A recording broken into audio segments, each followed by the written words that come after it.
So today in Bridge, we're going to make sure that you understand the idea of end behavior. You're going to be able to analyze end behavior of graphs. Well, the first thing I want you to be aware of is that there's a notation here, but the big thing that you need to understand is that graphs have two ends, and that when we're talking about end behavior, as x goes to negative infinity is going to be the left end of the graph. And as x goes to positive infinity is going to be the right end of the graph. The graphs only have two ends. There's never any more than just those two ends. The middle of the graph, for end behavior anyway, doesn't matter. You can almost just blot it out. Don't even look at the middle of the graph.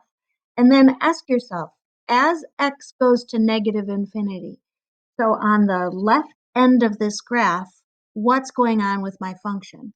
Well, this function looks like it's leveling out, and it looks like it's hitting a y-coordinate of, well, this is counting by ones, so -2.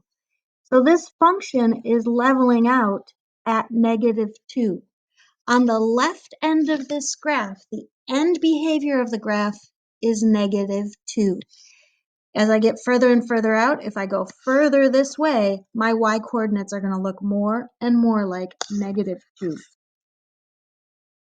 The other notation for the right end of the graph is going to be as x goes to positive infinity.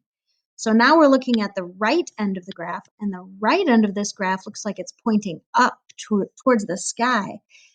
The y-coordinates then are getting really, really big. So that would be an infinity. For end behavior, your choices are some number. You can have an end behavior that's a number, or you can have an end behavior that's a positive or negative infinity. So the end behavior of this graph on the right is infinity, and on the left is -2. I'm going to have you pause here and see if you can figure out the left and right end behavior of this graph, and then I'll talk through it. Please pause first and try it, and then restart when you're ready. All right. So on the left end of the graph, as x goes to negative infinity, so we're looking at this end of the graph, it looks like our graph is shooting upward. Since it's shooting upward on that end, our end behavior is positive infinity. Then we're going to look at the right end of the graph. That's as x goes to positive infinity, so that's this way. Well, it looks like there our graph is shooting down, so our end behavior is negative infinity.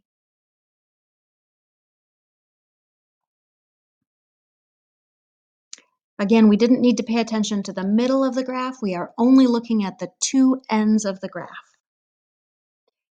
Okay, here's a slightly uglier function, but again, we don't have to pay attention to the middle of the graph. We can ignore the middle of the graph and look at just the two ends.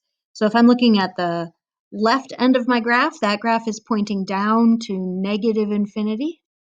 As I look at the right end of the graph, that graph is also pointing down to negative infinity. I have one more example.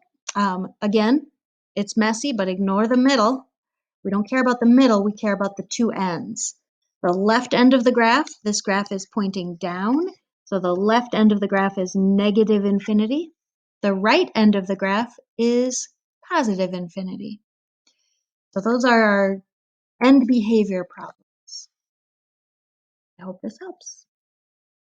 Please try today's quiz.